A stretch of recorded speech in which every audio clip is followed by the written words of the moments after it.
Lightning strikes.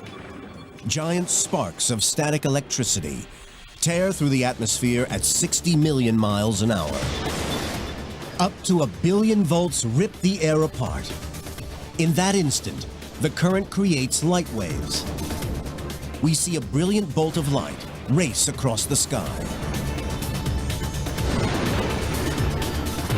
Air inside heats up to more than 50,000 degrees Fahrenheit.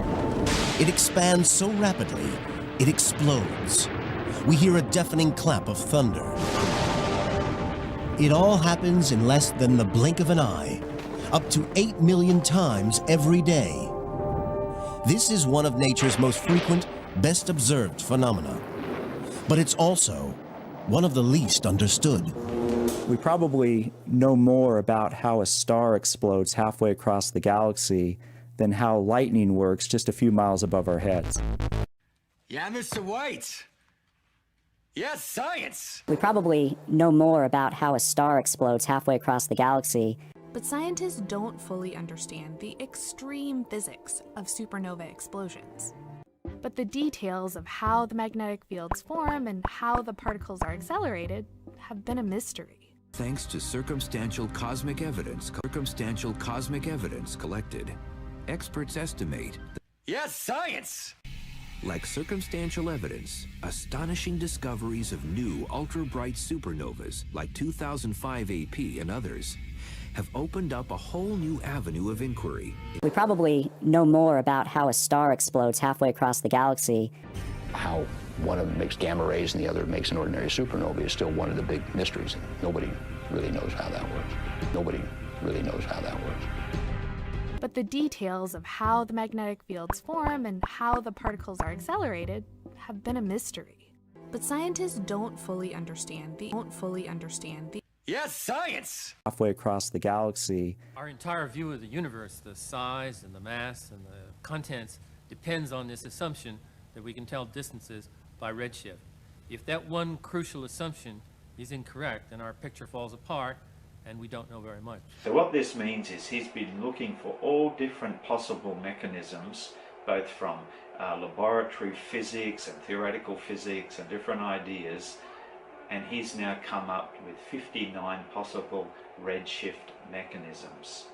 But the whole issue of the Big Bang and modern cosmology is built around the notion of only one of those interpretations.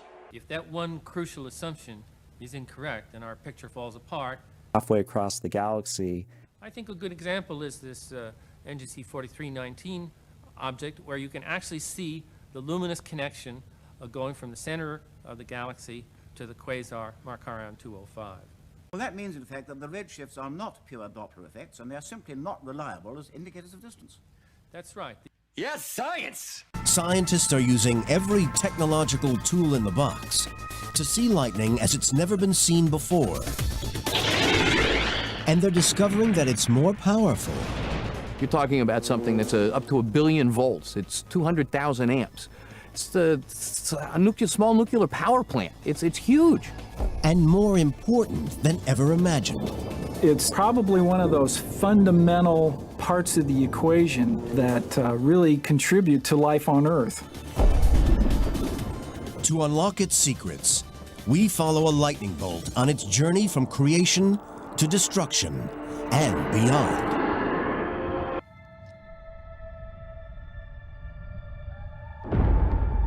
Darwin is the perfect place to investigate one of nature's biggest mysteries. What sparks a lightning bolt? An international team of scientists are here to find out. They use radar and a fleet of aircraft to look for the answer deep inside Darwin's monster storm clouds.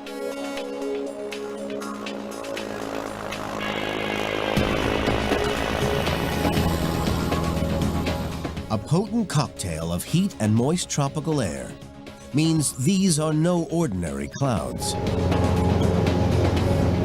Called cumulonimbus, they can rise up to 40,000 feet at speeds of 60 miles an hour.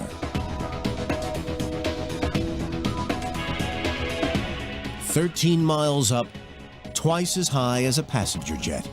Above the storm, a modified former Russian spy plane collects data about the cloud below. Somewhere inside this cloud, lightning is preparing to strike. Understanding how has puzzled scientists for centuries. I know a bit about it and then I'll go and read up a bit more about it. This is one of those cases where you keep coming across things where people say, and we really don't know X, or we can't understand Y. It turns out even today there are significant gaps in our knowledge about how thunderstorms work. But they think the cloud acts as a giant electrical generator. Inside the cloud, tiny water droplets rise upward. They freeze and fall back down as ice. They rub against each other. Electrically charged particles transfer from one to the other. The water and ice particles that were previously neutral are now either positively or negatively charged. I also had no idea that charge in clouds was caused by ice smashing into each other. And I think the other thing to emphasise is that that's the best theory. And people have done lab experiments to show that indeed you can, if you crash these little ice crystals, it's quite a hard thing to do in a lab, but if you crash little ice crystals into these bigger wet hailstones, you do create charge transfer. So we know the effect, the phenomenon does work.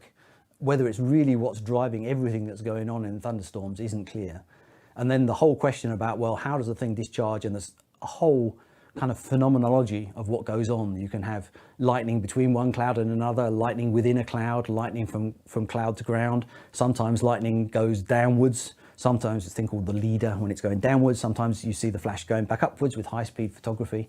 So there's a very complicated lot of physics that's going on, but the underlying mechanism behind it is this charge separation, and almost certainly the underlying mechanism between that charge separation is this triboelectric effect, which causes these enormous static charges within clouds. In terms of what triggers the lightning, like you've got these huge charges building up, is there like a critical mass or a magic number, or like what makes the lightning think, all right, enough's enough, I'm doing it? And again, it's complicated, and it looks like the story is not that well understood. If you do the kind of the naive calculation, you find that actually there isn't enough voltage there to trigger the lightning strike. They rub against each other. Actually, there isn't enough voltage there to trigger the lightning strike. So then the question is, well, what is it? We see lightning strikes. And so there are some pretty extreme theories which... The negative particles sink to the bottom of the cloud. The positive rise to the top, separating the positive and negative charges. When they reunite, lightning will strike. Actually, there isn't enough voltage there to trigger the lightning strike. That's the theory. That's the theory. He talks about this and he says that the top of the thunderstorm has a positive charge and the bottom a negative one, except for a small local region of positive charge at the bottom of the cloud, which has caused everyone a lot of worry. No one seems to know why it's there, how it is important, whether it's a secondary effect of the positive rain coming down, or whether it is an essential part of the machinery.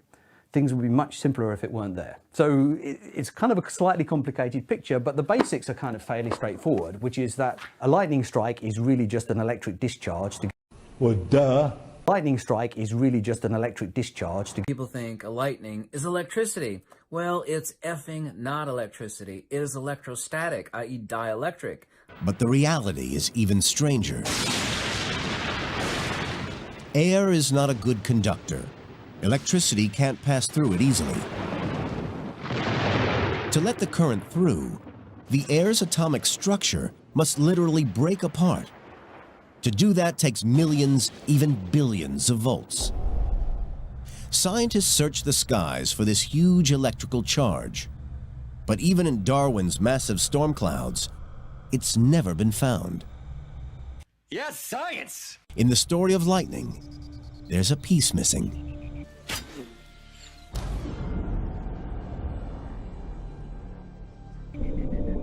It's a puzzle that fascinates physicist Joe Dwyer from Florida Institute of Technology. With lightning, it's almost embarrassing. We've been studying lightning since the time of Franklin, and over 200 years, we still haven't answered the big questions. How does lightning work? How does it get started up in the thunderstorms? How does it propagate for miles through the air from way up there where it's initiated down to our feet?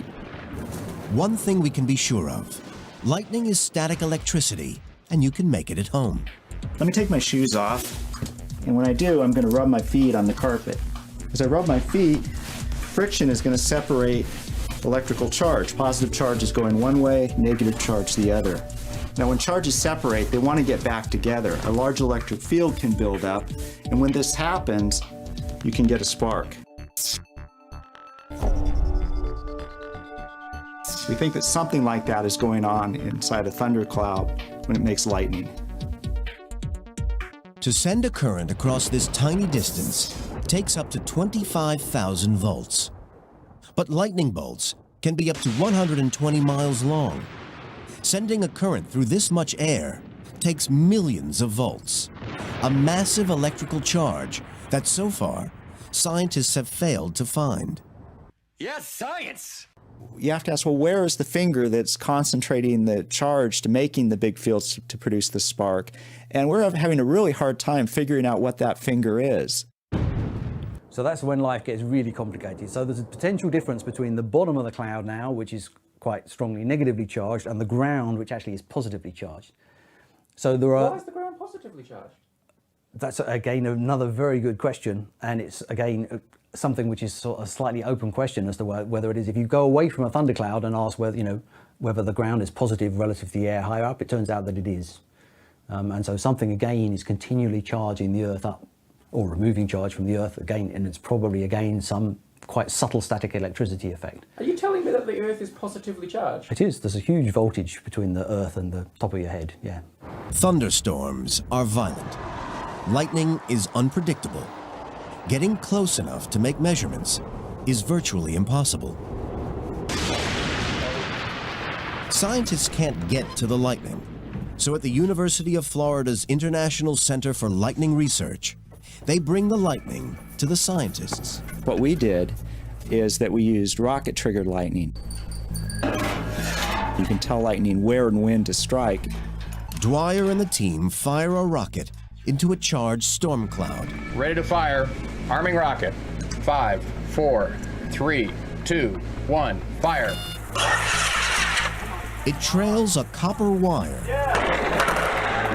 that acts like a lightning conductor. Millions of volts of electricity race from the cloud to the ground. Dwyer uses data from this to investigate how lightning can pass through miles of air. And he looks for the answer in outer space. Space may be the final frontier, but it's made in a Hollywood basement. In a galaxy far away, a star explodes. But scientists don't fully understand the Millions of microscopic electrically charged particles are forced out into space. You actually need to ask a slightly deeper question, which is, what do I actually mean by a particle? So you could be forgiven. The way I've described this to you in the last few minutes, you could get the idea that maybe these particles are somehow like little Lego bricks, or they're a bit like the Victorian atoms. They're sort of solid little points that move around and stick together. But actually, that's not what modern particle physics tells us particles are. In fact, particles aren't really what matters at all. Our field is kind of badly named in a sense. What actually we think of as being fundamental are not particles, but fields. So, not particles, but fields. So, field, we've all probably, if you've ever held a magnet next to a piece of steel or iron, you felt the effect of a field. So a field is something that can cause, for example, a force to be exerted over a distance where there's no physical stuff actually causing that force to be exerted. No physical stuff. There was a guy called Hess who was floating around in a hot air balloon, and he noticed there was some radiation hitting him.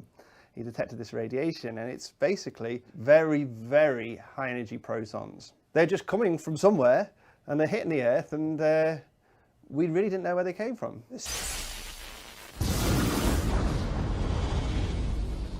Henri Becquerel discovered radioactivity with uranium in 1896. Scientists sought a way to measure it. How radioactive were different materials? And one way to do this is with a gold leaf electrometer. When it's charged, the leaf is repelled, and you can measure the amount of charge by the angle of the leaf. Now, if ionizing radiation enters the chamber, it rips electrons off air molecules, creating positive and negative charges. Opposite charges are attracted to the leaf, discharging it over time. The higher the level of ionizing radiation, the faster the device discharges. In 1910, Theodore Wolff took his electrometer to the top of the Eiffel Tower. Since radioactivity was found in the soil and rocks of Earth, he expected that 300 meters up, the radiation would be just a few % of the ground radiation. Instead, he found only a slight decrease. In 1911, Austrian physicist Victor Hess decided to take this experiment further. Literally. He loaded electroscopes into the basket of a hydrogen balloon. In his first 2 flights, he observed the same thing as Wolff. Up to an altitude of 1,100 meters, both trips revealed no fundamental change in radiation compared to the values observed on the ground. But the next year, he conducted 7 balloon flights up to an altitude of 5,200 meters. And here, he discovered something remarkable. While there was an initial drop in radiation for the first several hundred meters, above 1 kilometer or so, the level increased with increasing altitude. At his maximum height, the level of radiation was several times greater than it was on the ground. The radiation appeared to be coming not from the Earth, but from the sky. Hess scheduled one of his balloon flights during a solar eclipse, and as the moon passed in front of the sun, he carefully watched his instruments. But the readings were unaffected. Even with the sun half covered, the level of radiation was the same. Since no influence of the eclipse on the penetrating radiation was noted, we conclude that even if a part of the radiation should be of cosmic origin, it hardly emanates from the sun. Victor Hess had discovered cosmic rays, high-energy radiation from space. But what were these rays exactly, and where were they coming from? These are cosmic rays. Traveling at nearly the speed of light, they race across millions of miles. Light speed is too slow. Light speed too slow? Yes, we're gonna have to go right to ludicrous speed. Ludicrous speed. Millions of light years. Well, that means, in fact, that the redshifts are not pure Doppler effects, and they're simply not reliable as indicators of distance. That's right. To reach Earth. It is photoshopped, but it has to be. And as you can see here, there has been some modifications. To reach Earth. Are you seeing this for yourselves? Are you seeing this for yourselves, ladies and gentlemen? This is supposed to be credible information. Only the Earth is moving, and you can see the car is just sitting there stationary. So if this is not a dead to rights bust for CGI people, then I don't know what to tell you. To reach Earth. Hey, no one has even mentioned the speed of the craft or the curvature of the Earth yet. It's pretty crazy. 17,500 miles an hour they're both traveling, and the curvature of the Earth behind them. Ah, never mind. Let's watch again. Whoa, watch out for that curve. Dwyer wonders, could cosmic rays explain how electricity travels through miles of air? Billions of these rays bombard our planet every second. They're invisible and inaudible. Not particles, but fields. So it could be that a high-energy cosmic ray from space has crashed into the cloud, created a kind of a shower of charge, and that's enough to kind of create the ionization which just kicks the thing off. But what it is exactly, really, again, really isn't that well understood, why it is that lightning triggers at one moment and not another moment. That's crazy. Typical astronomer. Well, it's all down to astronomy, really, isn't it? Yeah. Well, it's all down to astronomy, really, isn't it? Yeah. Well, it's all down to astronomy, really, isn't it? Yeah.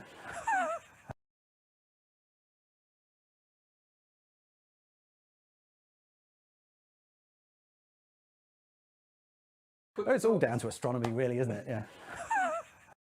Well, it's all down to astronomy, really, isn't it? Yeah. Well, it's all down to astronomy, really, isn't it? Yeah. Heard that theory? That's amazing. You know, I heard that, yeah.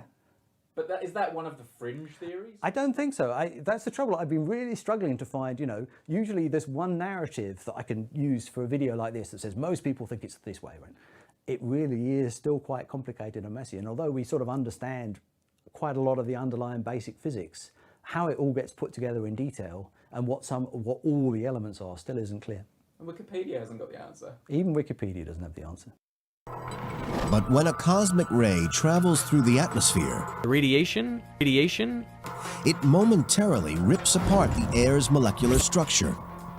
This produces X-rays. Radiation? We don't know of anything in the universe that's capable of making such high-energy, high-speed particles. Not particles, but fields. So Eun-Suk Seo, a professor of physics at the University of Maryland, says, cosmic ray particles with energies as high as 10 to the 20th power electron volts have been measured on the ground. This is more energy than we have achieved in the most powerful man-made particle accelerators. But how do natural cosmic ray accelerators pump so much energy into these particles? This is one of the biggest mysteries in astrophysics. not particles, but fields.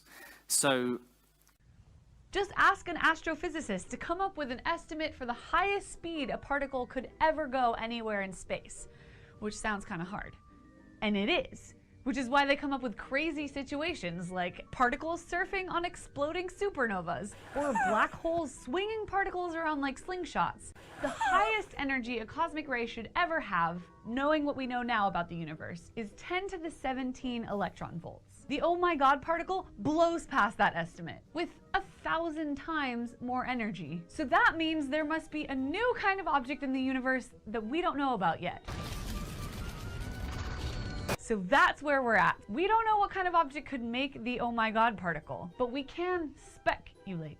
One possibility is that they were made by a supermassive black hole. As black holes inhale everything within reach, they cause a huge mass of gas and dust to swirl around, which has been observed to generate incredibly energetic radiation. But scientists are a little doubtful on this one because they don't seem to see that cosmic rays come from the areas in space where we know supermassive black holes are. Another possibility is that there's some unknown force in the universe we don't know about yet. And then there's my favorite possibility. What if these cosmic rays are the result of alien experiments? Sounds crazy, but it's possible. I mean, creativity is the key to revolutionary ideas. The oh my god particle could be pollution from alien experiments. Yes, science! Listen, I know you're just as disappointed as me that there's no resolution to this mystery yet. But get on my excitement level because we have a clue! Cosmic rays slow down as they travel through space because they interact with the cosmic microwave background, which means that they have to be made by something close by.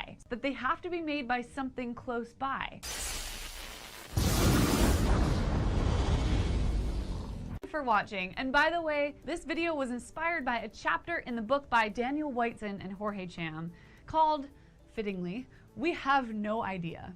Well, duh. You should check it out. Happy physicsing! It's not the end of the story, Brady. It's so we say we may, so maybe, okay, we think this is where, it looks like this is where these high energy guys are coming from.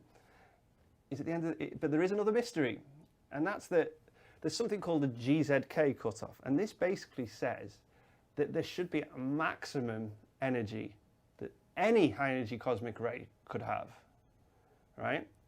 Now, it's about 50 million TeV. Now remember I said there were ones about 300 million TeV, so it's not hugely more, so one could say it's a bit blurry, but... It's like 6 times more. Well, yeah, but 6 times in cosmological terms isn't so bad, is it? 6 times in cosmological terms isn't so bad, is it? Yes, science! Electromagnetic waves of radiation, which can be measured. Could cosmic rays be the missing link in the story of a lightning bolt?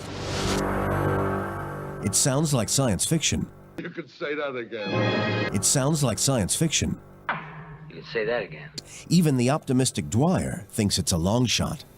When we got our first triggered lightning and made our first X-ray measurements, I didn't even get around to looking at the data for a couple weeks, because I wasn't really expecting to see anything. When I sat down finally, there on the screen was an X-ray pulse right when the lightning occurred. I thought, well, what's the chance of that happening? I mean, right there at the same time. So we looked at the next stroke, and there was another pulse, even bigger. We looked at the next stroke, another pulse, and another pulse with the next stroke. Every time we looked, we saw a big burst of X-rays hitting our instrument the exact time that lightning struck. To Dwyer, it's a clue. Oh, really?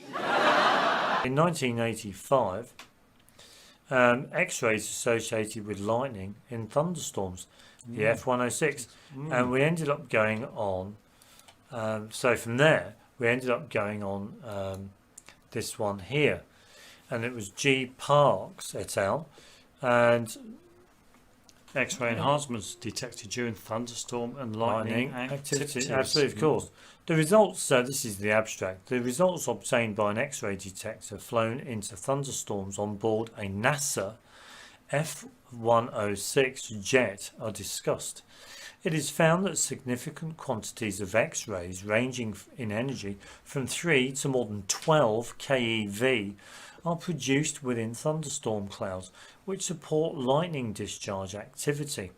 It is inferred that the X-rays are the bremsstrahlung radiation emitted from energetic electrons that have been accelerated through runaway processes. Evidence is presented to support the contention. The structures responsible for the acceleration are strong double layers supported by the very high current densities attributed to lightning discharges. The X-ray detector system consists of a 5.04 centimeter diameter Na open bracket Ti maybe TL close bracket crystal coupled to a photomultiplier tube. Absolutely, of course. Photomultiplier tube. Absolutely. So basically, all these scientists got together in 1981 or whatever, 85, and they went into this jet, F106 jet. NASA jet. NASA. Now, NASA, remember, NASA are the same people, same organisation that sent men to the moon. So you've got to remember this, okay? Yeah. So you think about credibility, yeah? What is it? Isn't there an acronym, never a straight answer? Yeah, or not a space agency. Absolutely, of course. But so we've really got to think about the credibility of this information. Are you seeing this for yourselves, ladies and gentlemen?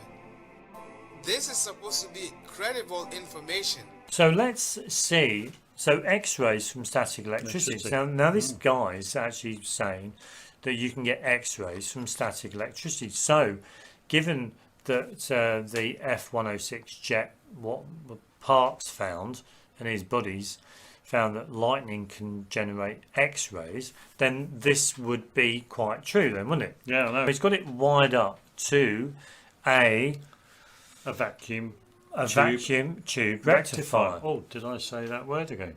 What, a vacuum tube? Oh, tube rectifier. Photomultiplier tube. Absolutely, yeah. And yeah, so he's got that, and he's got a sheet of aluminium there, I think, isn't it? Could be. And behind on the left, far left, he's got a Geiger counter. Well, he's got a counter to detect X-rays. To detect radiation or X-rays. So there we go. It's just reading not much at the moment. Okay, so he's going to wind up his Wimshurst. Yeah, there you go. There you go. Away he goes. Away he goes. Now we should start seeing, and we could start seeing that his Geiger counter is actually increasing. 174. Yeah, and wow. He's got the red 512. Look at that. Well, I think what you need to do is really have a look at the comment you left the guy. Yeah, absolutely, of course. Yeah, you'll love this because this is brilliant. Yeah, you'll love this. This is brilliant. Yeah, because we had to leave a comment after this, and we wrote, why did you not try using the Wimshurst machine alone with the detector to detect any X-rays? Yeah. Remember, the video title was X-rays from static electricity. Yeah. So why did the guy not use his Wimshurst machine, spin his Wimshurst machine, and then use his Geiger counter near the spark to see if he can detect radiation, X-rays? Yeah. That's what I would have thought he would have done. But he didn't, did he? Because then that's simulating the lightning static discharge and any X-rays that would be formed. Yeah, because lightning doesn't have a vacuum tube rectifier, does it? Absolutely. Well, what's he got the vacuum tube rectifier there anyway for? Well, let's find out. But after all, you're meant to be demonstrating X-rays from static electricity. Is it the case no reading would be attained using the Wimshurst machine alone? Question mark. Yeah. In my understanding, it's the vacuum rectifier tube that produces the X-rays, not the static discharge from the Wimshurst machine. The title of the video ought to be Producing X-rays from a vacuum rectifier tube powered by a Wimshurst machine. Yeah, because that reflects what the content of the video. The content of the video. And the guy actually replied, side tube HD. Yeah. He wrote exactly right. So it is the rectifier tube that makes the X-rays. Yes. So when we do look at this video, in essence, this video is slightly incorrect with the title because it's not X-rays from static electricity. It's X-rays being generated by the vacuum tube rectifier using static powered by. But it doesn't matter how the vacuum tube rectifier is powered. It's still X-rays from a vacuum tube rectifier. And this takes us back to our videos on electromagnetic spectrum when we talk about X-rays, and we find that to produce X-rays there's always a vacuum. A vacuum. You need those particles, those electrons, that voltage to be accelerated. And that means you have to have a vacuum. So when we look at the information... when we look at lightning... Well, when we look at this information here, the X-rays associated with lightning in thunderstorms, we've got to ask ourselves, is this actually true? Because I don't think it is. Because where's the vacuum up there? Absolutely. Where is the vacuum? In the lightning storms are only 13,000 feet? 13,000 feet high. You know, they're still in the troposphere. There's no vacuum there. Absolutely. So how can X-rays be produced? Absolutely. So that takes me on to that photo multiplier tube. Oh, the photo multiplier. Does that photo multiplier tube have a vacuum inside it? The X-ray detector system consists of a 5.04 centimeter diameter crystal coupled to a photo multiplier tube, which could have a vacuum inside it. Yeah. And that's going to generate X-rays. So when you're kitting your F-106 jet out with all of this electrical equipment to detect your X-rays, it could be that very equipment. It could well be the equipment that's generating the X-rays. Yeah, because for the life of us, we can't understand how a lightning static electrical discharge from the sky, from the clouds, thunderstorm, can generate X-rays. Yeah. Especially given this information where the guy's actually using the vacuum tube rectifier to generate X-rays. Yeah. And also the fact that you always need a vacuum to generate X-rays. Absolutely, yeah. Crookes tube has a vacuum. Crookes tube, absolutely, of course. So, absolutely, yeah. I think we've done it there. Every time we looked, we saw a big burst of X-rays hitting our instrument. What we're going to do is play with some high voltage and see if we get X-rays emitted. Some of you might wonder, if you're playing with Tesla coils or high voltage, is there a risk of X-rays being produced when you do that? So we're going to find out. Well, this is our Geiger counter, and at the moment it's just reading a very low background count. This is in microsieverts, and obviously that's going to be our baseline, and if we can see if we get an elevation on that with some high voltage. Right, this is our first high voltage test, approximately 200,000 volts. Let's see if we get any X-rays. Mind your ear holes, by the way.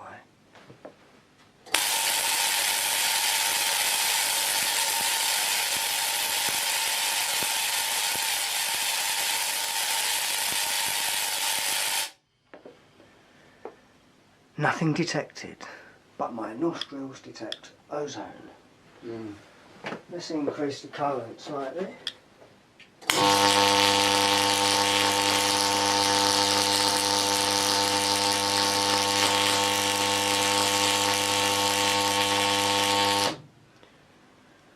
Nothing noticeable.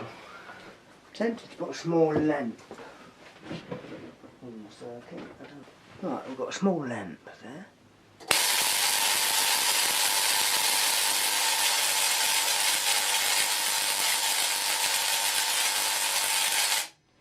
Right, we've now got a small fluorescent tube in there.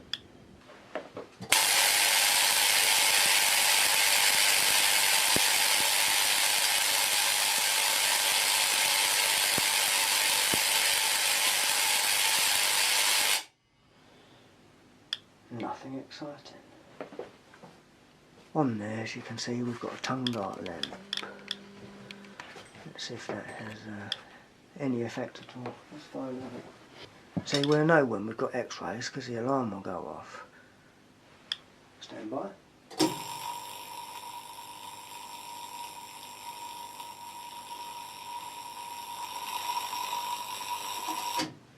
No. Well, so far, guys, no X-rays produced. However, what about if we have high voltage in a vacuum tube, like this GU81 transmitter tube, capable of switching 50 megahertz? What if we put high voltage on this? Is this going to emit X-rays? I think so. So do I.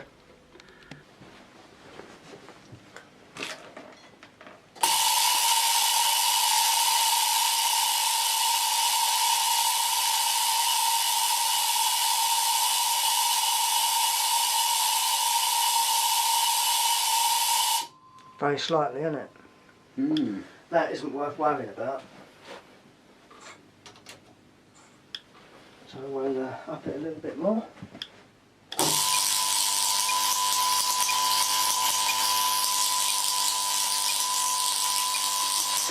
That's still not a great deal. Oh look, that's triggered that alarm on that. So that has detected X-rays. But that's really low. 24. That's very, very low. I wouldn't get excited about that. Let's see if we can intensify it a bit more. So it detected that.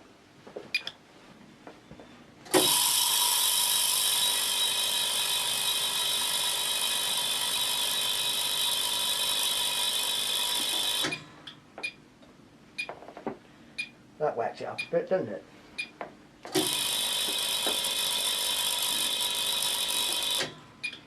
Oh, that's a couple of dentist X-rays, that one. Yeah.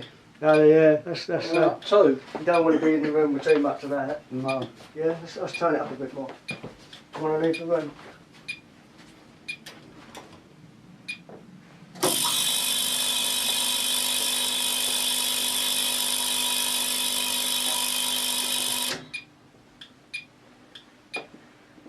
Yes, you probably wouldn't want to keep doing that. So the moral of the story is playing with high voltage generally is fine, but if you start putting high voltage in a vacuum tube or various other types of tubes, even some light bulbs can generate X-rays, especially television tubes. So my advice, if you're going to put high voltage through any sort of vacuum tube, get yourself a cheap Geiger counter. Burst of X-rays hitting our instrument. Another example of fabrication. Fabrication, absolutely. The people at NASA are going up in their little F-106 little jet. They've got their little vacuum tube, sticking outside of the aircraft. Oh, I know what you mean. And it's the electricity that's the static that's being accelerated through the vacuum tube, which is then generating the X-rays. Something has changed the air's atomic structure, and he thinks that something could be cosmic rays. If something doesn't make sense, like lightning emitting X-rays, when the very equipment that you're wanting to detect those X-rays can produce X-rays. Oh, right. If Dwyer's right, when a cosmic ray hits a cloud, it causes a huge momentary surge in electricity, enough to create a spark, but too brief to be measured. Ooh, how convenient! The ray hurtles on toward the ground. The super fast moving particles, Not particles, but fields. So collide with air molecules and rip them apart. We don't know of anything in the universe that's capable of making such high energy, high speed particles. Actually, when it comes to smacking the Earth, most of them would just pass straight through because the Earth isn't dense enough. Collide with air molecules. Actually, when it comes to smacking the Earth, most of them would just pass straight through because the Earth isn't dense enough. And most cosmic rays come through the atmosphere, come past us, go through the Earth, go through the core of the Earth, come out the other side, and keep going through space. Yeah, most of them will pass straight through, that's correct, yeah. Collide with air molecules. Yeah, most of them will pass straight through, that's correct, yeah, they will. It's amazing. Yeah. What you just said is one of the most insanely idiotic things I have ever heard. At no point in your rambling, incoherent response were you even close to anything that could be considered a rational thought. Everyone in this room is now dumber for having listened to it. I award you no points, and may God have mercy on your soul. For a fraction of a second, the air becomes electrically conductive and provides a path down which the current can run. Now, lightning can strike.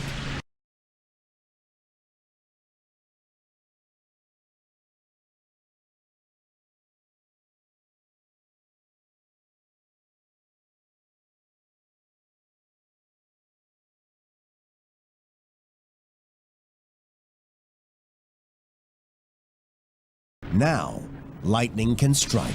Millions of volts of electricity race between the cloud and the ground. Lightning travels up as well as down. The air lights up. We see lightning strike, hear the air explode. In the following thousandths of a second, any remaining charge in the cloud surges up and down the channel. The bolt may appear to flicker. Lightning really does strike more than once. And all this happens up to 8 million times every day, 100 times a second. Lightning is one of nature's most common phenomena. And if Joe Dwyer's theories are right, it's also one of the most incredible. If these ideas are correct, then there may be a connection between the lightning that we see and a star exploding halfway across the galaxy 1 million years ago. What you just said is one of the most insanely idiotic things I have ever heard. But scientists don't fully understand. Called, fittingly, We Have No Idea. You could say that again. We have no idea. I don't care if people say subspace or zero space or counter space, the ether, it doesn't make any difference. But lightning is not a cloud-to-ground phenomena. It is a desaturation lateral into counter space. And if you've actually ever seen lightning up close and didn't close your eyes, because it is, of course, very frightening and loud, you'll actually see the desaturation in counter space. You'll actually see the lightning pulse. And you can see that it is discharging into counter space. But it must have a ground. But the desaturation of the impulse current of the lightning is discharged into counter space. It's not discharging into the ground. Well, sure there is. There's fulgurites, and we've all seen lightning rods and the streak. Well, that's just true. It has to find a ground. Yes. Many times lightning doesn't hit ground. It will discharge into counter space halfway between the clouds and the ground. So where do you think it is grounding out then? Most lightning strikes do not make a connection between a cloud and ground. I assume most of you know that also. Anyway, the field phenomena of lightning is fascinating, especially, the many years I lived in Florida where there's an enormous amount of lightning phenomena. It's scary, it's frightening, it's dangerous as hell, obviously so, because it's ultra high voltage, and it will do some serious damage to you, obviously so. But this is not a vertical phenomenon. It is a lateral phenomenon and a discharge into counter space from the impulse current of the saturation that is generated from, just like rubbing a balloon on someone's hair, you actually generate the static electricity. I mean, what do you think the bumping of this cumulus phenomena that's actually creating a charge disparity? Actually, there isn't enough voltage there to trigger the lightning strike. In the volume between the ground and the cloud, and also too above the cloud. And then we have the Sprite phenomena. I actually had a great video on the Sprite phenomena that actually shoot up into outer space. It's absolutely beautiful. Very, very beautiful phenomena. They don't understand it, but it's beautiful. Look above the clouds, and the story gets even stranger. Look! What was there? Oh yeah! You see it? Yes! On our journey following a lightning bolt, we've ventured beyond the frontiers of science fiction. But this is just the beginning. Seconds after lightning strikes, high above a thundercloud, a strange new phenomenon appears. July 6, 1989. Physicists from the University of Minnesota test out a new low-light camera. They plan to use it for a high-altitude rocket experiment. They point the camera east, a random choice, at some stars and what looks like a distant thunderstorm. They play the tape back. Something catches their attention. Two funnel-shaped flashes of light. They last for just a few thousandths of a second. The team estimates that the flashes are 20 miles above the clouds and an astonishing 12 miles tall. By pure chance, they've captured something new to science. From his research lab at Duke University, North Carolina, Professor Steve Kummer searches for these strange specters. It's exciting to be part of something fundamentally new that no one else has seen before, and it's kind of a big surprise that these things have been there the whole time and nobody knew about it.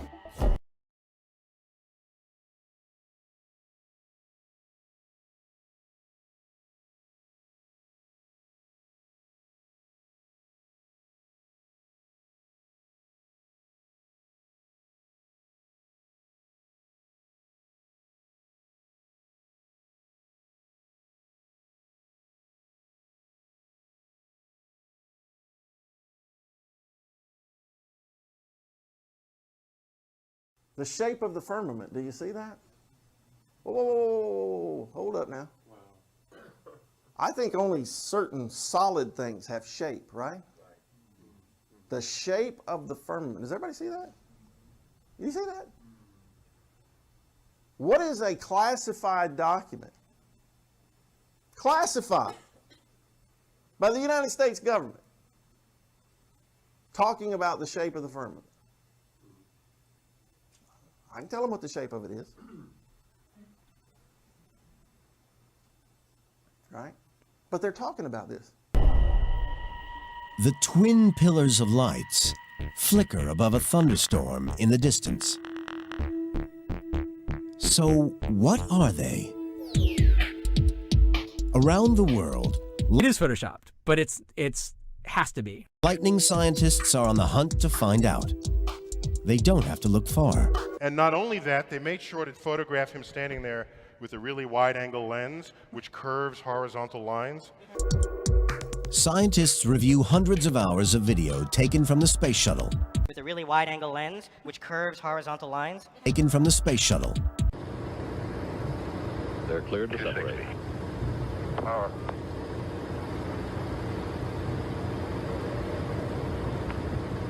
Launch ready. Take one. There they go. They're cleared to separate. Power.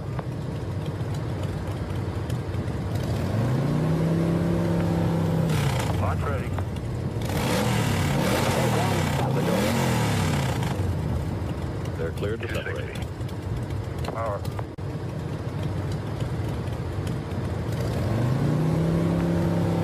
Launch ready. There they go. They have separated. Just to repeat, the shuttle did not go into space today. This was the very first time it flew by itself. It was launched from atop a 747 jumbo jet at about 21,000 feet, flew 33 miles, took a bit over 5 minutes and came into a safe landing here. There were no engines on board. Launch ready. Take one. There they go. There were no engines on board. Take one. There they go. It was a glider, acted like a glider, was flown like a glider, and was a successful glider. Congratulations, it was a beautiful flight. There were no engines on board.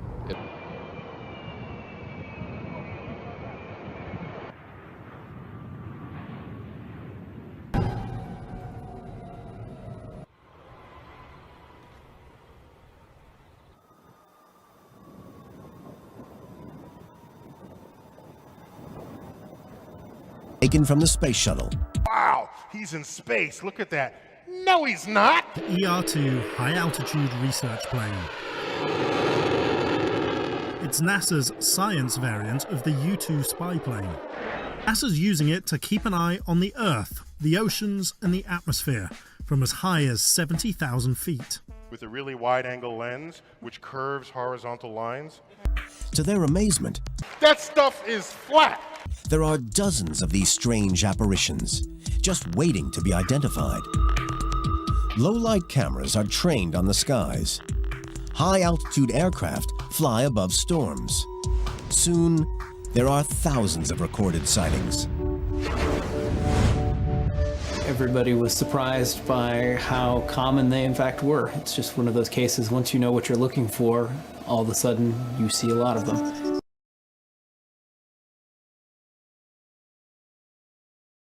The shape of the firmament, do you see that? Whoa, whoa, whoa, whoa, whoa, hold up now. Scientists call them sprites because of their elusive, ghostly appearance.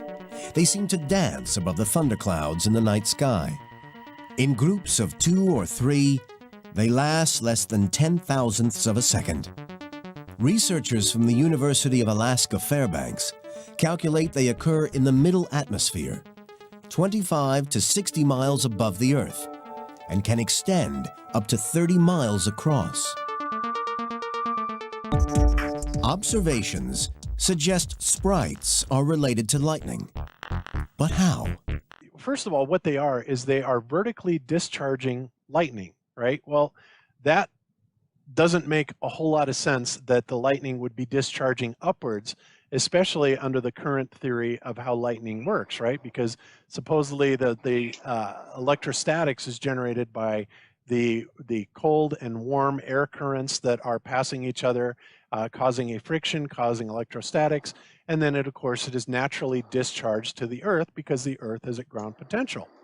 But what some of the pilots started reporting, and this documentary is fascinating, even though it's 99% BS on how they arrived at it. But what I found interesting is what they discovered of where they're hitting and how this all comes about. Other than that, it's a complete NASA propaganda piece.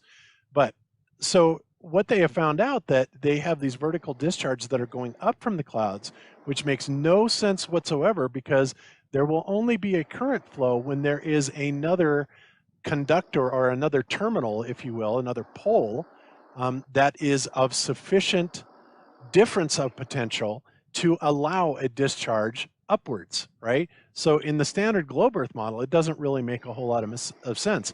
But what's really interesting about this is that when these upward discharges occur, they are occurring at an altitude of about 100 kilometers, which, you know, again, if you've heard me talk about my idea of this electric Earth, that the Earth is the kind of the cathode and the firmament would be the anode. You have to have a charge potential. We know by Richard Feynman that there is a static potential charge of 100 volts per meter that's been, you know, measured all the way up to something like, I don't know, 50 miles or whatever it was, right? Which gives us a static potential of 5 million volts. And they're saying, obviously, that it's even higher than that with these sprites. So again, what's going on here? How are we having a current flow or an upward strike into allegedly empty space? And there isn't even enough at these altitudes, at 66 miles up, there isn't even enough atmosphere up there to cause any type of friction between air currents, right?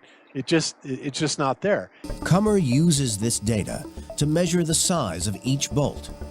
He matches this with sightings of sprites from other research stations. A pattern emerges. Sprites occur in the fractions of a second after lightning strikes, but only after the most powerful lightning bolts. Kummer thinks this huge release of energy causes a disturbance in the atmosphere above. At these altitudes, at 66 miles up, there isn't even enough atmosphere up there to cause any type of friction between air currents, right? It's just not there.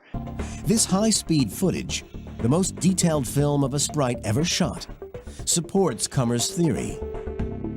45 miles up, electrical charge momentarily increases. It triggers a giant spark. Millions of electrically charged particles accelerate outward at 33 million feet per second.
Sprites come in many shapes and sizes, from the so-called A-bomb Sprite, up to 60 miles in diameter, to a tall, skinny one, less than a mile wide, and nicknamed the Diet Sprite. Elves. A pulse from a lightning bolt triggers a horizontal halo of light about 60 miles above the Earth that spreads out rapidly to a diameter of up to 250 miles.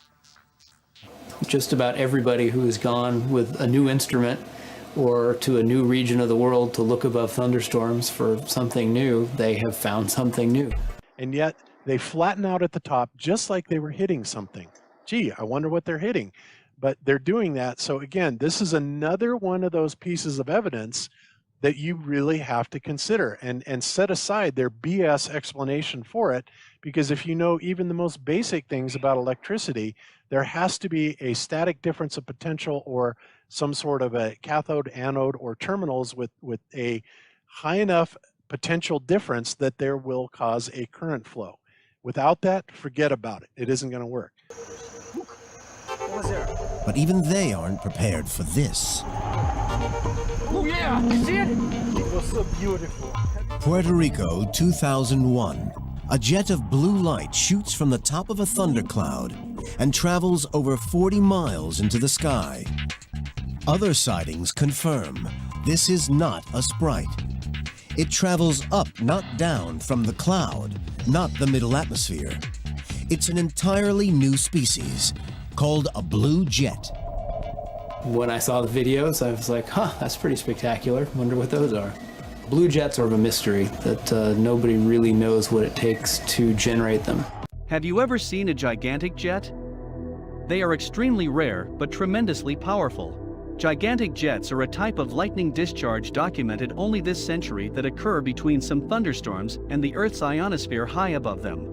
Pictured above is the middle and top of one such jet caught last week by a lightning and meteor camera from Puerto Rico, USA. The jet traversed perhaps 70 kilometers in just under 1 second. Gigantic jets are much different from regular cloud-to-cloud and cloud-to-ground lightning. The bottoms of gigantic jets appear similar in appearance to another type cloud-to-above strike called blue jets, while the tops appear similar to upper atmosphere red sprites. Although the mechanism and trigger that causes gigantic jets is a topic of research, it is clear that the jets reduce charge imbalance between different parts of Earth's atmosphere. A good way to look for gigantic jets is to watch a powerful, but distant thunderstorm from a clear location. Nobody really knows what it takes to generate them. 5 years after the first Sprite was spotted, researchers from the University of Alaska Fairbanks hunt for Sprites high above a monster storm. They use a sensitive low-light camera and capture the first ever color images of Sprites.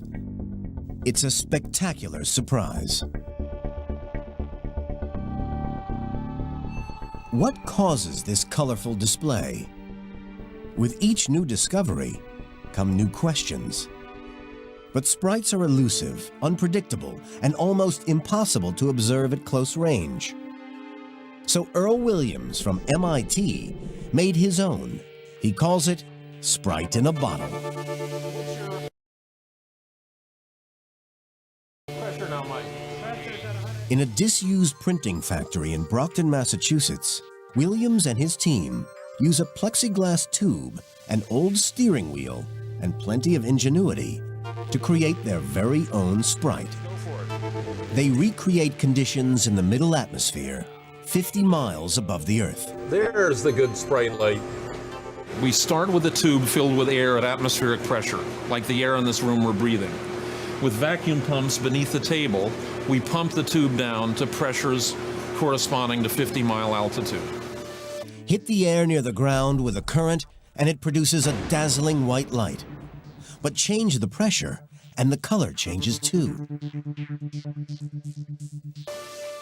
By running an electrical current through the tube, they create a magical light show. Now the question must be asked, how does a shape like this form on a millisecond scale and disappear just as quickly? To answer, let's begin by learning about electricity and what it looks like in different environments. For those who don't know, one of the most important figures in our world is Billy Yelverton. His leading our plasma lab has shaped nearly every aspect of our science, and while it looks like lightning at the start, in this sequence we shift from full atmosphere discharging to a vacuum pull that dropped the density in the chamber by a significant margin. And so from the lightning we all know to a more beam-like glowing plasma stream we go, to the strengthening of individual Birkeland filaments to the point where the discharge is as organized in those filaments as you're going to see it. Now, spring back to the Sprite image and let's imagine the three primary components at the Sprite level. For advanced observers, we are ignoring blue jets and elves for the moment. Oh, how convenient! You have the bulb on top, which would be the jellyfish body. In the middle, below that, you have the flares outward in the transition portion. They look like spikes. And then the jellyfish tentacles below as the more familiar arc discharge in the atmosphere. So turning some of those previous sequences sideways, and we remember that indeed, in the atmosphere, this is what lightning looks like. And the downward tentacle portion of the jellyfish sprite indeed is in the upper atmosphere. Interesting that at the electrode, we can see these flares outward from the excess power that is just a bit too much for the setup. Now, given that sprites tend to happen at the D region ionospheric boundary, where ions begin to dominate over neutral matter, and the density drops, we have a more vacuum-like discharge above that. When we put them together, we see the jellyfish sprite, and the explanation coming concurrent with the altitude at which they are seen. The jellyfish shape is a function of the global electric circuit upward current spiking through the atmosphere and into the ionosphere. The surge from the lightning below is too much for the electrode sheet. Some is returned, helping fuel the Schumann resonance, by the way, and looking like lightning. And that which escapes to the upper layers of the ionosphere appears like a space discharge due to the more electric environment and lack of density. And if there is return energy down, then the flares out are exactly what Billy did in the lab, too much energy for the electrode. Certainly, it would be hard for us to reproduce both of those at the same time in the lab. Say that again. Certainly, it would be hard for us to reproduce both of those at the same time in the lab. I needed to edit the start and end pieces together. Say that again. I needed to edit the start and end pieces together, but the Earth does not have that problem. Say that again. The Earth does not have that problem. The density and electromagnetism of the planet dictate that indeed it must look this way. The jellyfish sprite shows you where the energy changes drastically above our heads. Strange world up there. Eyes open. No fear. Maxwell himself changed Ampere's law, which stated plainly that without matter, no electrostatic field can exist. Yeah, and that is important. You know, Maxwell just out of nowhere, of course, Maxwell was, a Glober. He was pushing this Glober agenda. But Ampere was the guy that did these initial calculations on the electrostatic field in the first place. And like I said, guys, it even makes sense. If you don't have anything to apply a charge to, you're not going to have a charged field, right? Nothing there, nothing's going to get charged up. It's as simple as that. And we actually, now Zach and I have really, done our homework on this. And there are several mainstream physicists and engineers that are saying, how the hell could he do this? How could he do this with no evidence whatsoever? Where did Maxwell get the balls to just change this theory to say, well, you can charge, nothingness, put a charge on nothingness? Again, this is just their stupidity. And there are a lot of physicists that are disputing it. Go ahead. Walter Lewin, former MIT physics professor of 4 decades. He even says Maxwell changed the equation with no experimental backing whatsoever.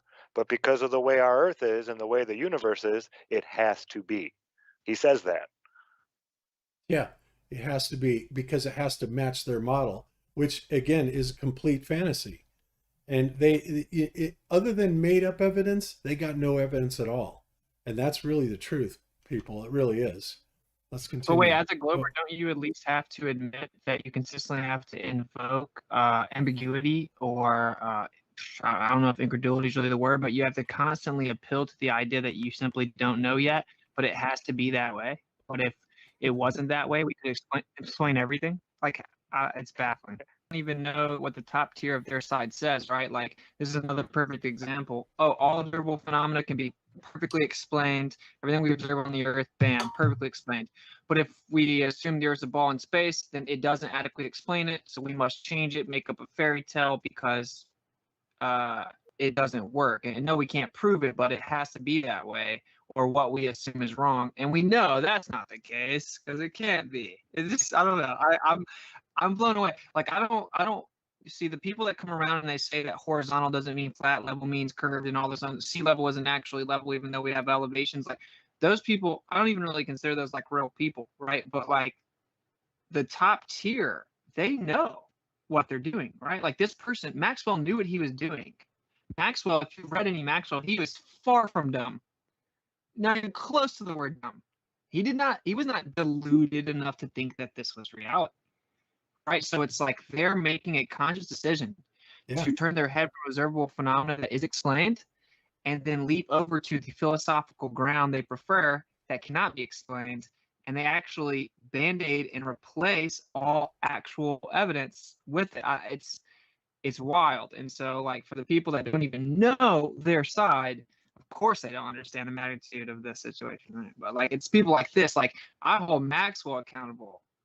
You see what I'm saying? Like, absolutely. That's the real problem. Yeah.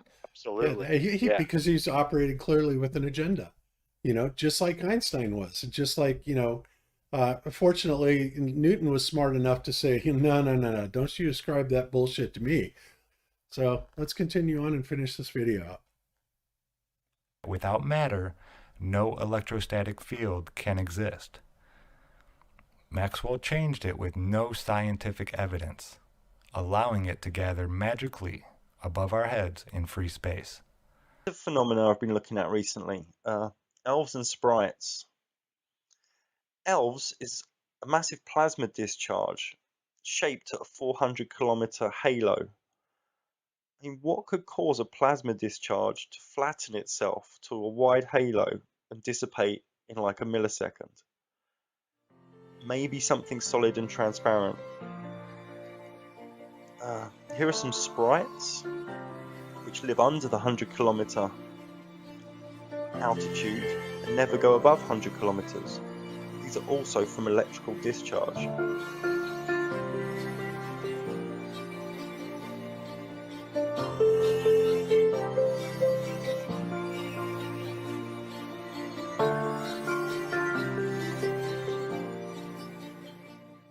Where Sprites are, that just seem to make some sort of halo effect when they hit it, like as if there's a barrier there.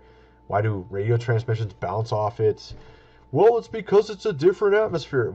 It doesn't really make sense. Why does it actually look like there's something physically there? So what else do we have to indicate that there may be a firmament? Here's another thing that I have pointed out several times. The Star Trek-like invisible shield found thousands of miles above Earth. Well, first of all, thousands of miles, they're saying 7,200 miles. Now, I don't believe that that is the case at all. I think it's much, much closer, but you also have to understand that when it comes to scaling in the universe, because of the scales that we are given in general, we seem to be off by a factor of about 10 to the 120th, right? There is a crisis in cosmology. Usually in science, if we're off by a factor of 2 or a factor of 10, we call that horrible. We say something's wrong with the theory. We're off by a factor of 10. However, in cosmology, we're off by a factor of 10 to the 120. That is 1 with 120 zeros after it. This is the largest mismatch between theory and experiment in the history of science. Okay, so, or up to that. So, but it's interesting. But they say stuff like, it's almost like these electrons are running into a glass wall in space, said Baker, the study's lead author, somewhat like the shields created by the force fields on Star Trek that were used to repel alien weapons. We are seeing an invisible shield blocking these electrons. It's an extremely puzzling phenomenon. Well, yes, I'm sure it is. Because there's something up there, again, in my opinion. But again, there is so much evidence, I think, that we're building this preponderance of evidence once again, that this is really kind of leaning towards the idea that there is a firmament. No matter. Do you have an idea of what that firmament would be composed of? Are you saying it's like an electrical thing or actually a solid thing? Well, I think that it's probably a solid thing, but it has a charge potential on it.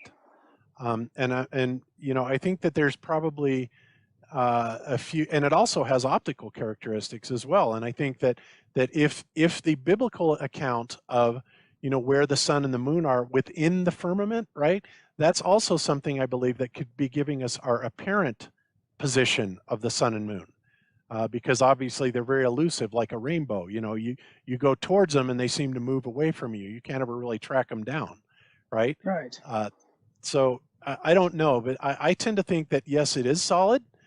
Just biblical account.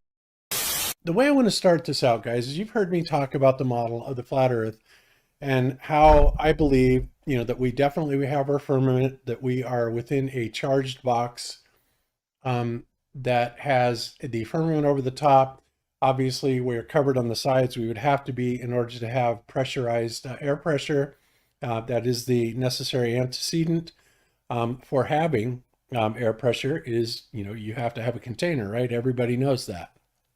So, but what I'm going to show you is how the mainstream science looks at our world and how they interpret it. And this is actually really, really interesting. But before we do that, I want you to learn about a little electronic component that's called a capacitor and what it does. And the reason that I'm focusing in on this capacitor is because this is one of the base elements into how this entire model functions. And ironically, you will hear mainstream acknowledge this 100% all the time. But then of course they come up with other stuff that completely denies it. And then they say, no, except for that's, anyway, they wind up sticking their foot in their mouth over and over and over again. But let's get a sense of what's going on in our Earth now. So if you can imagine in your mind, first thing, that if we are on a flat Earth, that you can, you know, look at it as like the dinner plate or a Frisbee, whatever. So you have basically a kind of a slightly elongated elliptical circle on the ground. And then above that, you would have, let's say, some crystalline or metal type of roof over it, right? And I believe this roof is at about 62 miles or 100 kilometers. So, and then of course down that, and within there, you're also going to have another chamber as the firmament is described, where the sun and the stars actually reside, right?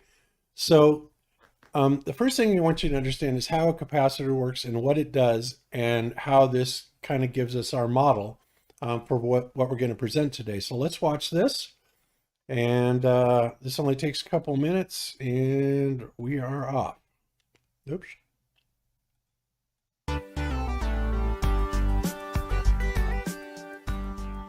A capacitor is similar to a battery in that both store electrical energy.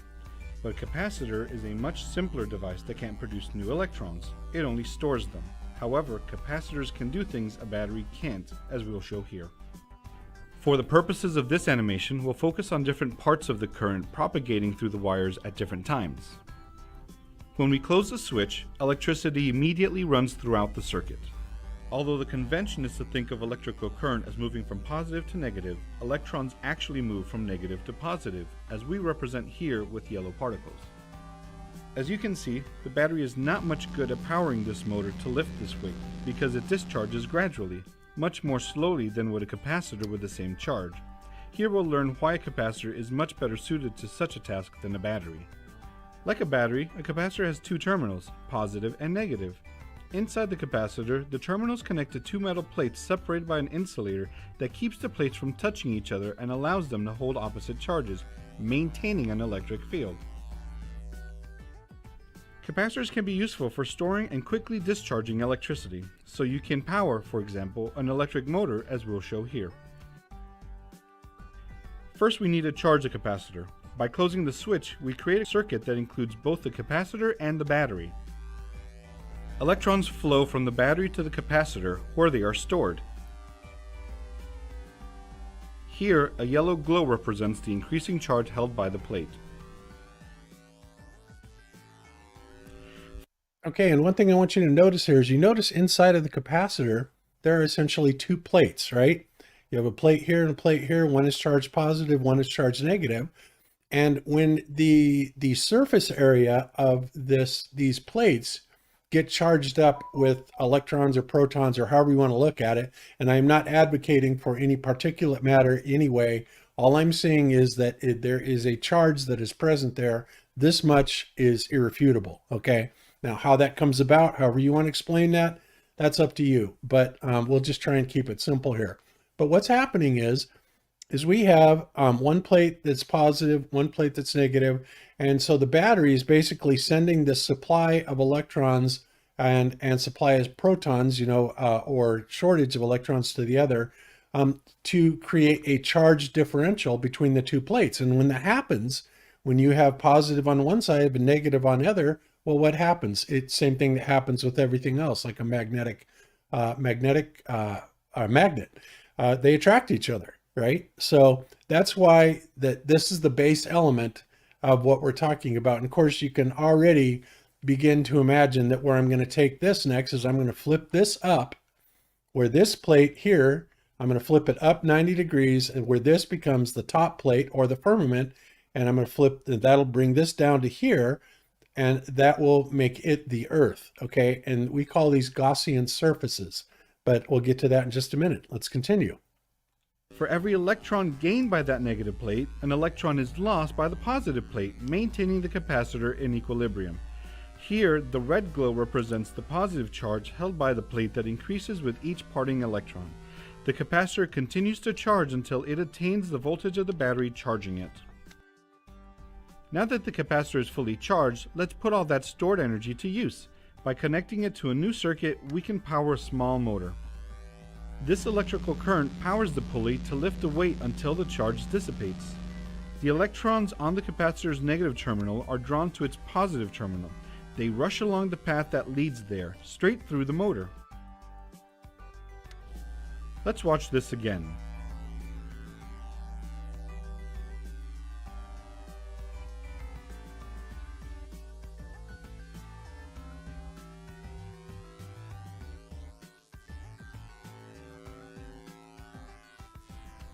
Even though the battery and the capacitor attempted this task with the same amount of charge, only the capacitor successfully powers the motor lifting the weight, because it discharges much more quickly. This feature makes capacitors useful for powering things that need a quick surge of energy, such as flash bulbs and cameras, and starter motors and audio amplifiers in your car. All right, so there we have it. Basically, that's pretty simple how that works. And one of the advantages, of course, to this is, unlike the battery, which can only deliver so much current at a time, the capacitor can deliver a much faster stream of current than the battery can. And that, like you said, it makes it good for starter motors. It seemed like that.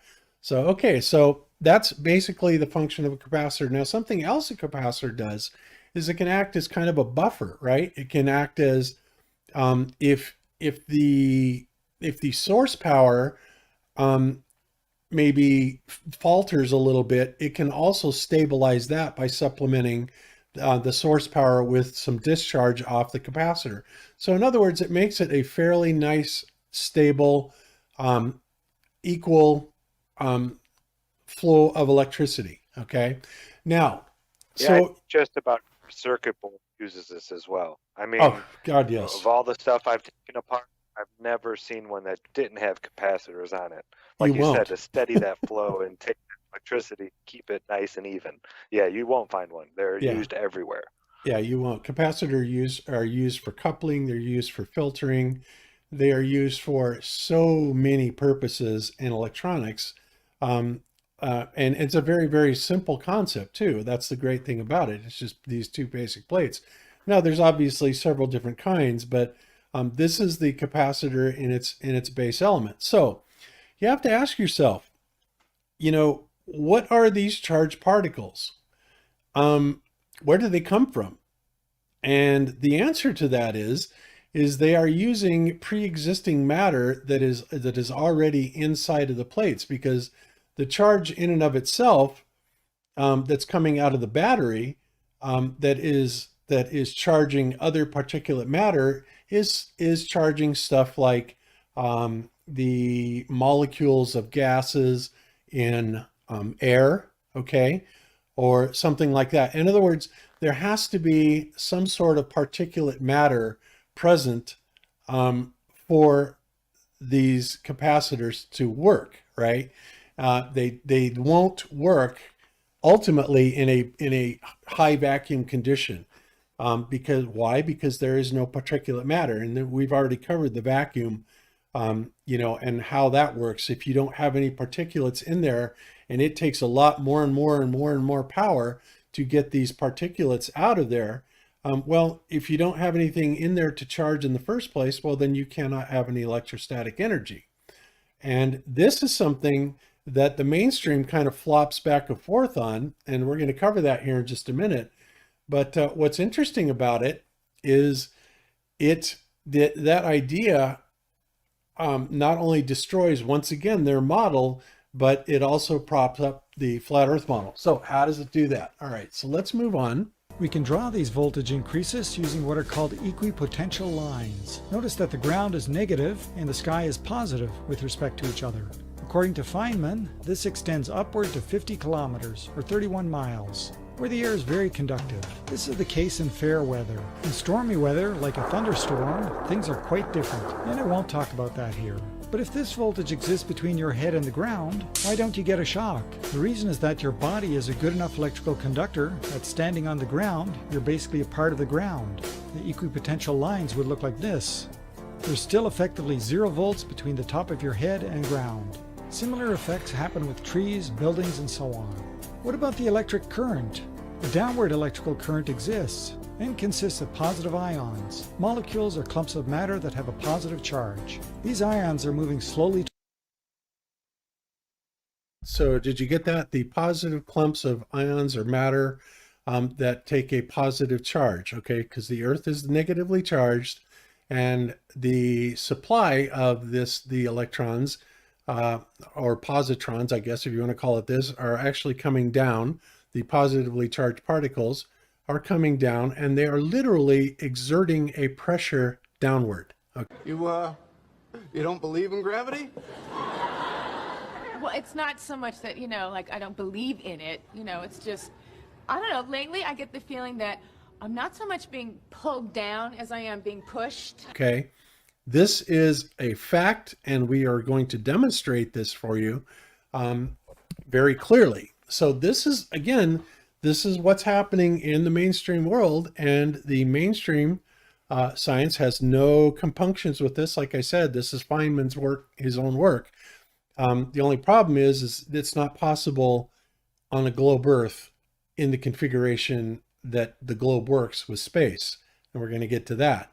What it does work in, though, is in an enclosed type of area. But let's go over and you might want to ask yourself, well, where is the power coming from that is feeding this downward force of power that's coming down, right? And that's a very, very good question. Where is it coming from? And believe me, they have an answer, but boy, is it dumb. Okay, so Wiki says, atmospheric electricity is the study of electrical changes in the Earth's atmosphere or that of another planet. The movement of charge between the Earth's surface, the atmosphere, and the ionosphere is known as the global atmospheric electrical circuit. Now, first of all, guys, I got to tell you that the ionosphere is bullshit. It's complete crap. It's completely made up. And I don't believe for 1 second that it exists. And the reason I don't is because there's something already there that provides that. Okay. So let's continue on. It says atmospheric electricity is an interdisciplinary topic with a long history involving concepts from electrostatics, atmospheric physics, meteorology, and earth science. Thunderstorms act as a giant battery in the atmosphere, charging up the electrosphere to about 400,000 volts with respect to the surface. This sets up an electric field throughout the atmosphere, which decreases with increase in altitude. Now, guys, do you wonder why that field would decrease with an increase in altitude? Well, I'll tell you why. Because the air pressure, the particulate matter that is in our atmosphere, is getting less and less and less. We are starting to go down, from the PSI range down below 1 PSI, and pretty soon we're going to be down into the torr range. 1 atmosphere is 760 torr, and you can go all the way down to almost, to 1 torr, and then you start going into logarithmic fractions of that, right? So there's a whole lot of deception put there just to keep us from understanding, first of all, how much, particulate matter there is up there, and other things. Anyway, okay, so basically, it decreases with altitude because we are losing air and gas particulates, right? The less you have of those, the less you can create an electrostatic field. That is a fact. You must have particulate matter to create an electrostatic field, okay? So what do they say feeds this top layer, right? This so-called ionosphere. They say atmospheric ions are created by cosmic rays and natural radioactivity. We don't know of anything in the universe that's capable of making such high energy, high speed particles. Not particles, but fields. But they have to be made by something close by. Without matter, no electrostatic field can exist. Moving the electric field, so a very small current flows through the atmosphere. Even away from thunderstorms near the surface of the Earth, the magnitude of the field is on the average around 100 volts per meter.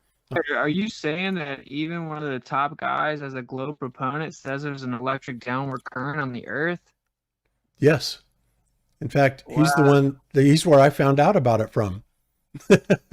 Was Richard Feynman. And it is absolutely there. There's no doubt about it. And like I said, I discovered it in my own way by, when I worked in microwave and satellite, I also did a lot of tower work. And when you go up a tower, 200, 300, 400 foot tower, and you accidentally, you're hanging up there 400 feet in the air.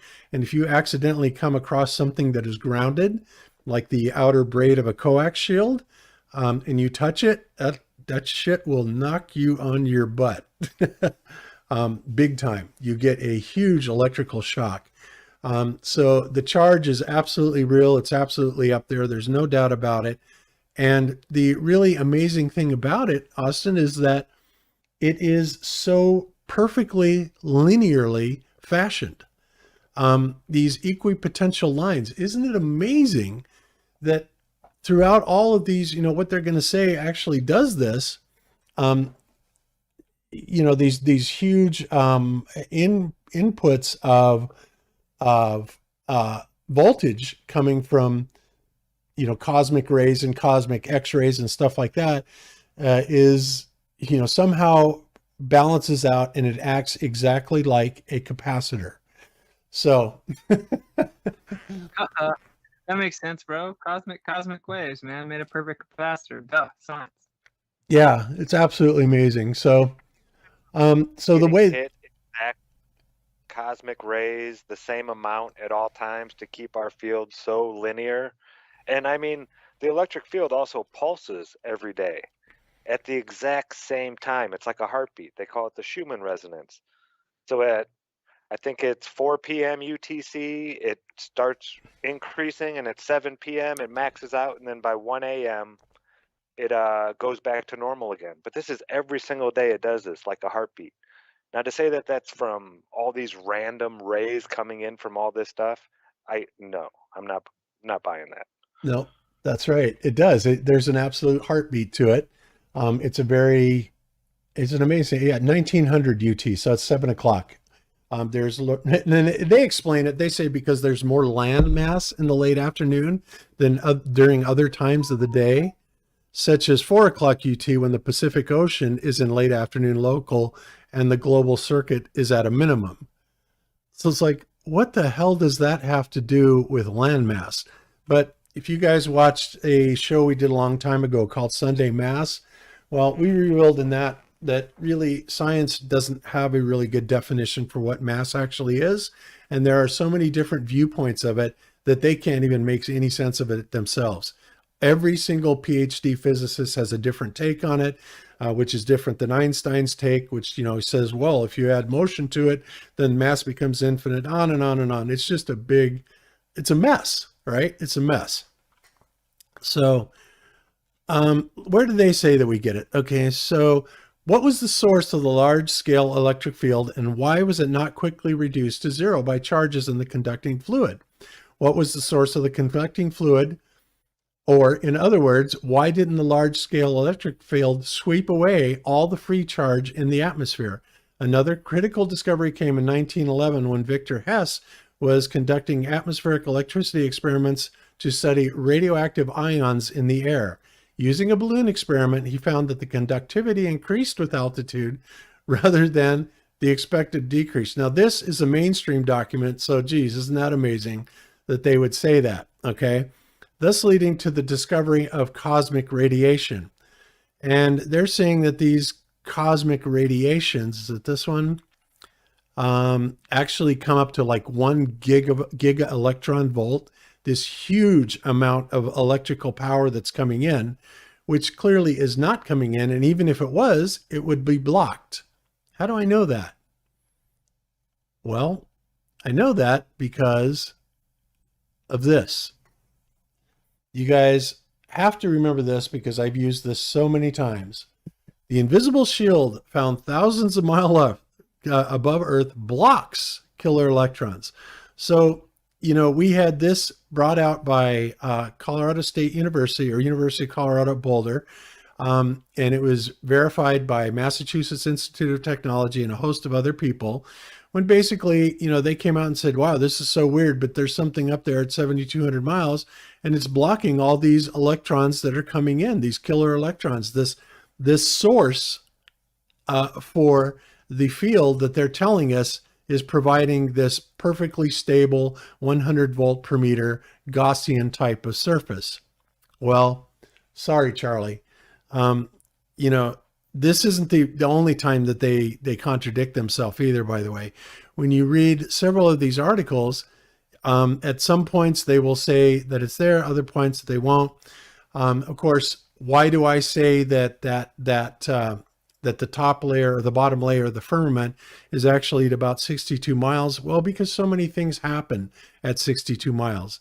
One of the things is the alleged sodium layer, right, of the laser guide star, where they can, apparently shine a laser onto the sodium layer of the atmosphere, and it will fluoresce an artificial star with low magnitude or high brightness, so that they can then correct the distortion that's created by the atmosphere, right? We also have Sprites and Elves, right, which discharge in an upward direction. And again, in order to have a discharge from one area to another, in other words, when they see these discharges from a cloud, well, we know where one of the area the discharge is coming from, and clouds will definitely accumulate a charge because of friction in the atmosphere, et cetera, et cetera, et cetera. But the odd thing about it is they discharge up, and when they do discharge up, they all flatten out perfectly right at about 62 miles, right? So I'm convinced that there's something there at 62 miles. What is it that I think is there?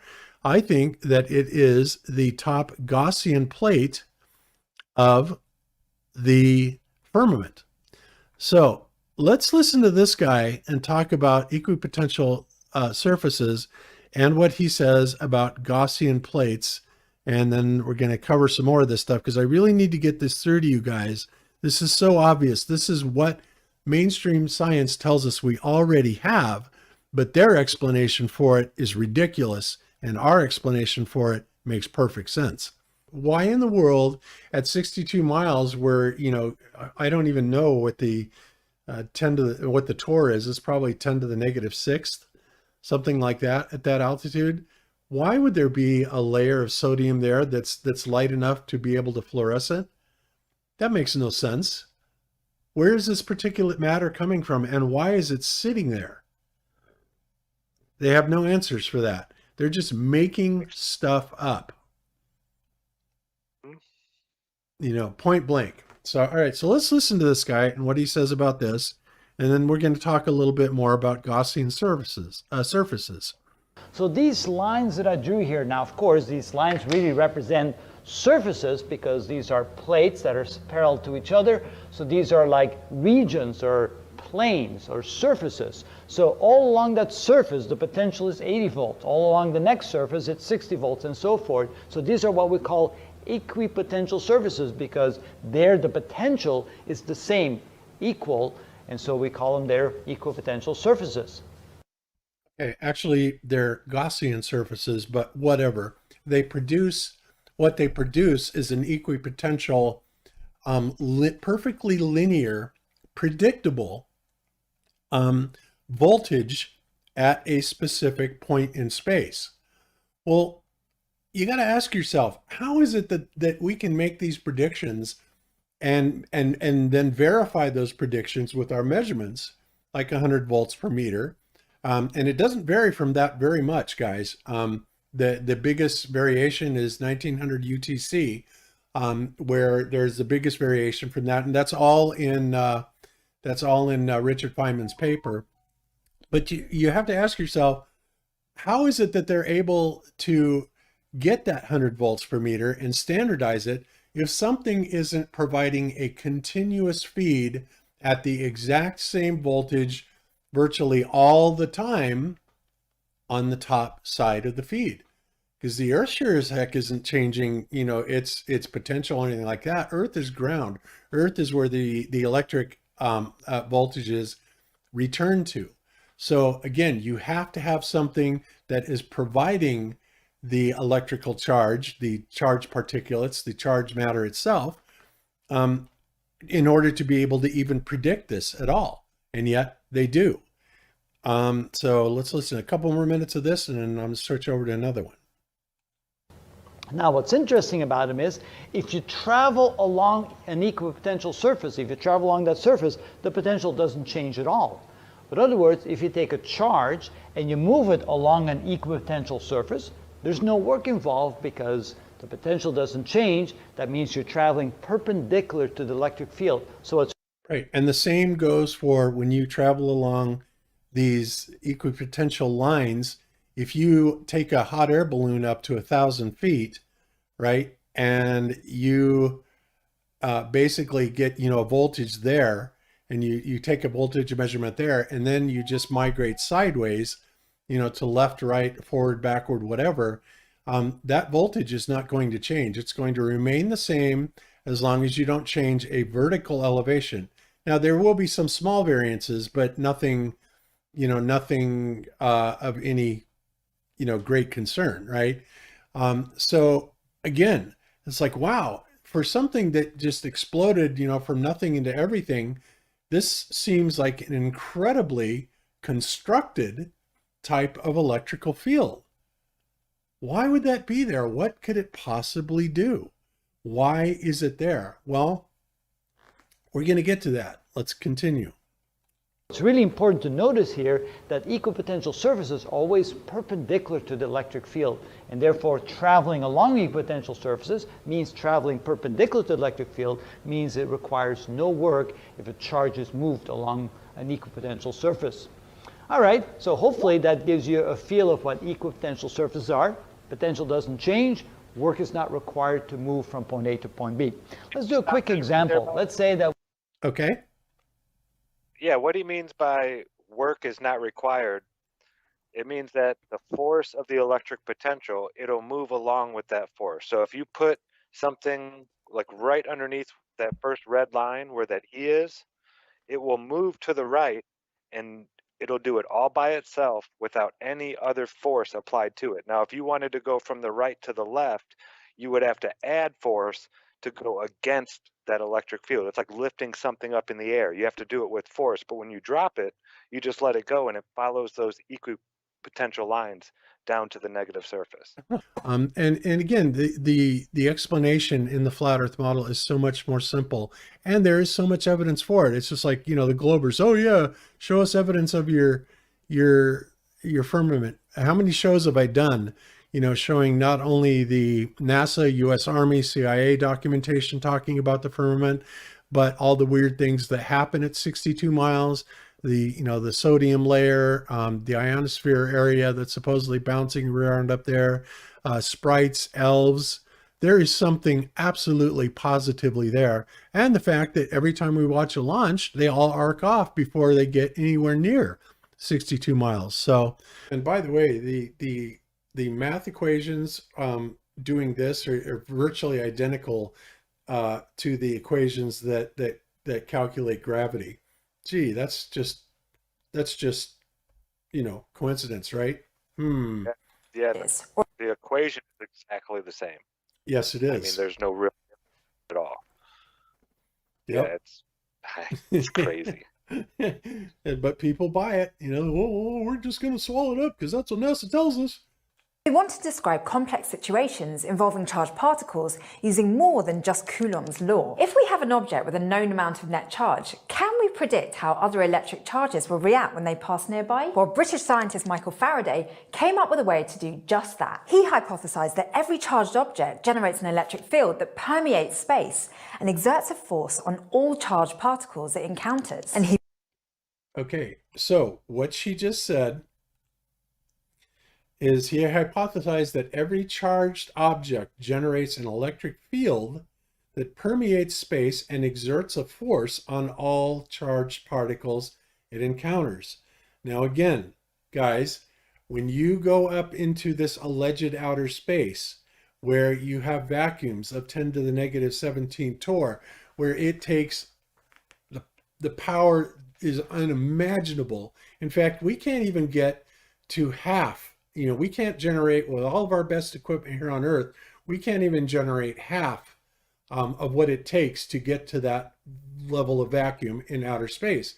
In other words, there's nothing up there to charge. There are no particles to charge. It is essentially void. Yeah, 10 to the negative 17 particles. It's got some particles in it, but in comparison to the rest of mass, there's nothing there to charge, and especially nothing that is going to handle the 100 giga electron volts that they say are feeding the incoming cosmic rays for this equipotential force that makes it down to the ground at 100 volts per meter. Just doesn't happen, guys. So first of all, we got Faraday saying that. and you can take that to the bank. But with that caveat, on all charged particles, it encounters. No particles, no charge, folks. Basically, to sum it up, guys, we have a couple different things that we've learned today, right? That we have this equipotential static field that goes up in a very nearly perfectly linear form from 0 volts on the ground to 100 volts at 1 meter up, 200 volts at 2 meters up, 300 volts at 3 meters up. Feynman says it's been measured all the way to 50 kilometers, which is 31 miles. And I'm saying that the firmament is exactly double that. The bottom layer of the firmament is exactly double that. It's 62 miles. And that basically gives us a 10 million volt electrostatic field potential between the firmament and the earth. Now, these voltages can become additive and subtractive, and they can build up to much larger charges, depending on things that are going on in the atmosphere. But the bottom line is that underlying this is always that voltage. It's the voltage that everything runs on. It's never been recreated ever, like the ionosphere. In a vacuum, getting one charge to travel from one object to another in a vacuum has never been done. And I've only found 3 papers where physicists have brought this up, and this goes back over 100 years now. And there's only been 3 physicists that write, hey, why is Maxwell's equation, first equation and fourth equation contradict each other? Yeah. So how many of these physicists actually know what they're talking about and actually comprehend what these equations really mean and don't just memorize and regurgitate them? Yeah, It's exactly. scary when you think of. Again, this is where, when you're NASA and you're science and you use that word science says that, this is the mass of this, and therefore it's going to have this manner of attraction, gravitational, blah, blah, blah, blah, blah. They can get away with that stuff because nobody can test it. Now, the beautiful thing about what Zach and I are proposing here is that we can test it. We have tested it. And we can prove, even by reversing the gravitational effect by reversing the field itself. What more do you want? I mean, come on. What's the better theory? One that you can't prove anything, or one that we have every single element that is at question that we can vary? There it is. It is a steady, gradual rise in potential, which tells us, according to the laws of electricity, that we are between 2 Gaussian surfaces. Yeah, exactly. It tells us that we're pretty much in between something that is artificially created or divinely created, however you want to look at it. Regardless, it is technology, and it is very simple technology. It is an electrostatic field generated by 2 Gaussian surfaces, and everything else has fallen into place. They've given us everything we need to then work out what gravity is, to work out how spiders fly, to work out all kinds of things. Isn't it amazing? Now we're closer than ever to unlocking its secrets. Gas dome. Earth is not a closed system. Gas dome. The Earth is a closed system. Glass dome. Get it? Glass dome, gas dome. Are you with me? The shape of the firmament, do you see that? Whoa, whoa, whoa, whoa, whoa. Hold up now. Lightning storms are pretty cool, aren't they? They light up the sky, and you can't help but feel a special, exciting energy in the air. But these lightning storms usually end, and you go about living your life. But in western Venezuela, over the mouth of the Catatumbo River, there's a lightning storm that seems to be running on Energizer batteries. It just keeps going and going. Once the clock strikes 7 p.m., the lightning storm begins and doesn't relent for another 10 long hours. This happens most nights during the year. To add to the strangeness of these ongoing storms, one night in 2010 saw the storm suddenly stop in the middle of the night and not return for 6 weeks. Imagine living in a place where you're surrounded by the sharp smell of ozone and hot, dry air. And around 300 nights per year, the sky is lit up by nearly 10 hours of continuous lightning strikes that can be seen from hundreds of kilometers away. In fact, during peak thunderstorm season, an average of 28 lightning strikes per minute hit the surface of Venezuela's Lake Maracaibo. This lake and its weird lightning have been a scientific mystery for decades. Scientists have been baffled by the fact that Catatumbo lightning happens in the same place night after night with an estimated 1.2 million strikes per year. One Venezuelan scientist who surveyed the area in the 1960s took a guess that uranium deposits in the nearby bedrock might act like a lightning magnet, drawing a disproportionate number of ground strikes, but that idea was a dead end. Another researcher thought that all this lightning was thanks to an excess of methane oozing up from nearby oil fields and swamps. Specifically, he thought that methane's molecular geometry increased the separation of positive and negative charges inside the storm clouds, which is an important step in making lightning. But neither of these hypotheses have been thoroughly supported by other scientists, so they fall short to a simpler explanation. Nowadays, researchers mostly attribute Catatumbo lightning to the area's unique topography, and methane from a nearby oil field. Nobody actually knows for sure, though, why it happens. Everything about it is mysterious, including one moment in 2010 when it inexplicably stopped. One day, the storm just died down without explanation and seemed for a while to be over. Then, after 6 weeks of silence, it sparked up again and has been raging ever since. Actually, there isn't enough voltage there to trigger the lightning strike.